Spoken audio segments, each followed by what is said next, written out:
Shalom a todos. En el video de hoy vamos a continuar conversando sobre los sefaradim del Imperio Otomano y estuvimos conversando acerca de chistes y un poco de humor en el video anterior, pero en el video de hoy vamos a comentar acerca de las supersticiones y creencias de los sefaradim y haciendo hincapié especial en que lo que voy a decir es exactamente lo que el autor de este libro, el rabino Mark de Ángel, tomando un acercamiento racionalista, quizás como Maimónides, que se niega a creer en esta serie de cosas que voy a describir a continuación, pero que por supuesto hay judíos que tienen otra opinión diferente y que sí creen ese tipo de cosas como las que voy a mencionar.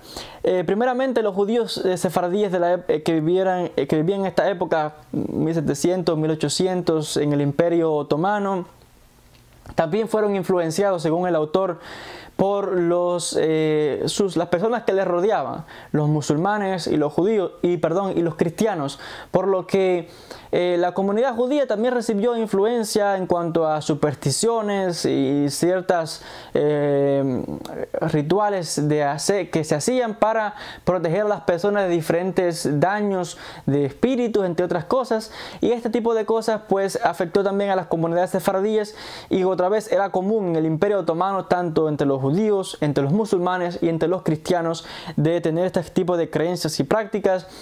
Aparecieron lo que se llaman segulot, amuletos para protección o ciertos remedios contra diferentes enfermedades, y habían diferentes prácticas, diferentes personas que eran conocidos como sanadores o personas que se conocían por tener esta capacidad de curar a otros de estos diferentes quizás ataques de espíritus o de demonios, etcétera, etcétera.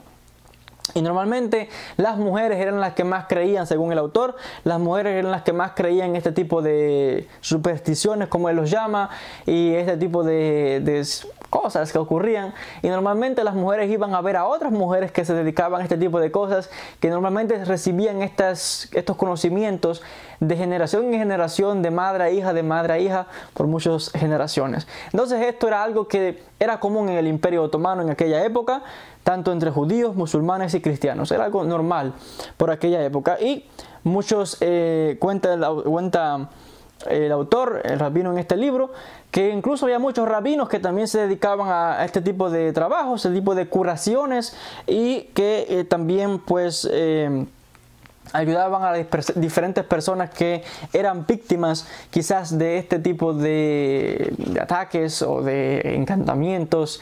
Y que hay que mencionar, según lo recuenta el autor en su libro, de que este tipo de supersticiones, como él los llama, de creencias, decayeron significativamente cuando comenzó a introducirse en el Imperio Otomano la educación de Occidente, donde era un poco más racional y no se creía tanto en este tipo de cosas, y más bien comenzó una educación moderna, la medicina. Ya las personas no tienen que ir a nadie para sanarse, sino que iban ya mayormente a los médicos, los expertos, etcétera, etcétera.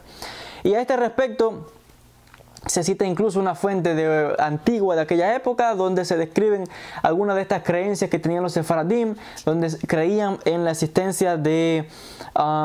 se cita el caso, por ejemplo, de los judíos de la ciudad de Salónica, donde tanto hombres como mujeres, judíos como no judíos, creían en la existencia de dañadores, los que se llaman shedim o lo que llaman demonios, donde se tenían miedo a estos fantasmas o espíritus, y algunas personas afirmaban de que estos seres les hacían daño, otros decían de que los habían visto y los describían de diferentes maneras. Unos decían que habían visto estos demonios con forma humana, otros decían que eran como animales, otros les describían de miles de maneras diferentes. Algunos decían incluso que los habían escuchado las voces, otros decían incluso que los habían tocado. Otros decían de que había casas encantadas y que muchas familias tuvieron que marcharse de diferentes casas porque estaban embrujadas o encantadas. Que estos seres, estos demonios se apoderaban de objetos, cosas, dígase objetos de la cocina o de, no sé, sofás encantados, una mesa, muchas cosas. Y el rabino describe todo este tipo de cosas o este tipo de creencias, para él lo describe como supersticiones, no como algo que realmente ocurría. Otra vez, en el judaísmo hay diferentes variantes, siempre hay el que cree cosas y el que no cree. Hay rabinos que son un poco más racionalistas y hay quien sí afirma la existencia de todo ese tipo de cosas que ya hemos descrito. Ahora, en la ciudad de Salónica también, y por todo el mundo sefaradí, siempre ha existido una creencia muy fuerte, que es la creencia en el mal de ojo. Y esto también se puede encontrar entre los musulmanes y entre los cristianos, pues algo muy serio, esto del mal de ojo, esta creencia de que alguien puede causar daño, lo que se llama mal de ojo, a través de la envidia, creando quizás una desgracia en otra persona, o una mala fortuna, o daño o enfermedad, etcétera, etcétera. Y por supuesto, habían diferentes técnicas, diferentes maneras de solucionar este mal de ojo, esta creencia en el mal de ojo. E incluso, como es sabido, cuando un bebé nace, se tiene cuidado, porque hasta el día de hoy es así, y lo digo por experiencia propia de mi propia familia, de esta creencia en el mal de ojo. Cuando un bebé nace, se tiene cuidado de no alabarlo mucho, de andar alabando mucho al bebé, de que hermoso, etcétera, etcétera, porque esto puede crear mal de ojo y puede en realidad hacer daño al bebé. Por lo tanto, se utilizan frases un poco que esquivas para no directamente alabar o congraciar al niño, para no causarle mal de ojo. Y una de las frases que utilizamos los sefaradim y que se utilizaba en la época del Imperio Otomano es la expresión mashallah. Mashallah es una expresión del árabe que los musulmanes también la utilizan, que normalmente se traduce como lo que Dios desee, mostrando. Es una manera de alabar al bebé sin decirle directamente que hermoso, etcétera, etcétera, para no causar mal de ojo. Entonces, normalmente decimos mashallah, mashallah, y para evitar causarle mal de ojo al bebé. Por supuesto, hay muchísimas, el rabino sigue describiendo lo que él llama supersticiones, porque lógicamente él no cree en este tipo de cosas, y había diferentes técnicas que se usaban contra el mal de ojo, se usaba el ajo y una serie de cosas raras que él describe aquí en el libro. Incluso la persona que se creía que era víctima del mal de ojo, él describe todo un procedimiento que se hacía de cómo se curaba a tal persona, y en latino la palabra es encerradura o encerradura, que se encerraba a la persona, se encerraba en un cuarto quizás apartada de las otras personas, y allí pues él describe todo un ritual que se hacía, una serie de cosas que se hacían para liberar a tal persona del mal de ojo. Entonces, una serie de fórmulas que se describen en el libro, y lo que él describe otra vez como supersticiones, porque él no cree parecer en este tipo de cosas. Incluso otra superstición que el rabino describe aquí, que era común entre los sefaradíes del Imperio Otomano, es que, según cuenta él, en el Imperio Otomano, la mayoría, y creo que igual en la mayoría del mundo sefaradí, la mayoría del mundo Medio Oriente, el mundo árabe, la mayoría de las personas tienen los ojos o negros o carmelitosos, pero por lo tanto, como la mayoría de todo el mundo los ojos eran de ese color, la superstición que surgió en el Imperio Otomano era de que cuando una persona tenía los ojos azules, era una señal muy peligrosa y puede ser muy peligroso. Entonces el rabino describe cómo las personas se asustaban muchísimo de alguien que tenía los ojos azules.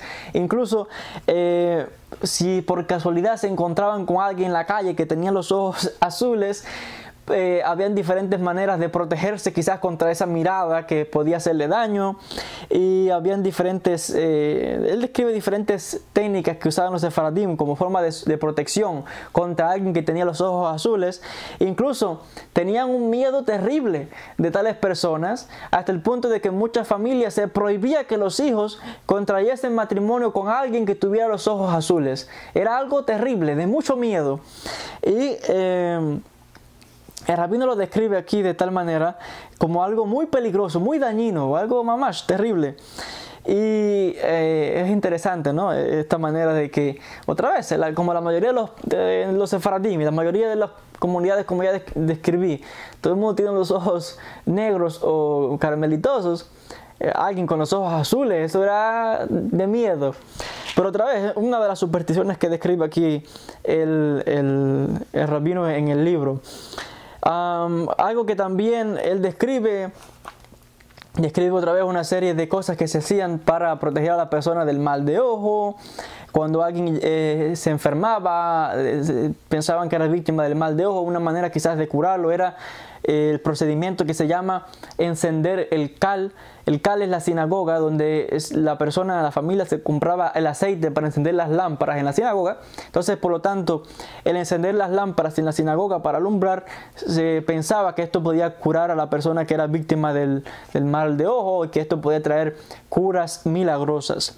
Entonces, según comenta el autor, para finales del siglo 1800 y tanto, 1850, 60, 70, 80, 90, hacia finales, pues la comunidad pues se vio bajo la influencia de los que llamaban los modernistas, personas más racionalistas, mundo moderno, y trataron de eliminar todo este tipo de creencias de la comunidad sefardí, que por supuesto hasta el día de hoy todo esto se mantiene en diferentes comunidades, y igual en el mundo la mayoría de las personas, judíos o no judíos, creen cosas como esta, como ya he mencionado, en casas encantadas, espíritus, demonios, mal de ojo y muchísimas cosas. Otra vez, siempre hay diferentes creencias, como todo, ¿no? Hay personas que creen en estas cosas, hay quienes no creen en estas cosas. Hay judíos que creen, hay judíos que no creen. Y lo mismo en el mundo de los no judíos, pues es la misma situación. Entonces hemos conversado acerca de estas supersticiones de los sefaradim, como el rabino lo llama. Y en el próximo video, en próximos videos vamos a conversar sobre modernidad. Cómo la comunidad sefardí afrontó pues la llegada del mundo moderno, la tecnología y diferentes ya años donde estas cosas se han visto como supersticiones, cosas del pasado, y con la llegada de la tecnología, etcétera, todas estas cosas para muchos no tienen validez, lo ven solamente como supersticiones, cuentos, etcétera. Bezrat Hashem, de todo ello vamos a hablar en el próximo video. Gracias a todos por la atención y nos veremos en un próximo encuentro. Shalom para todos.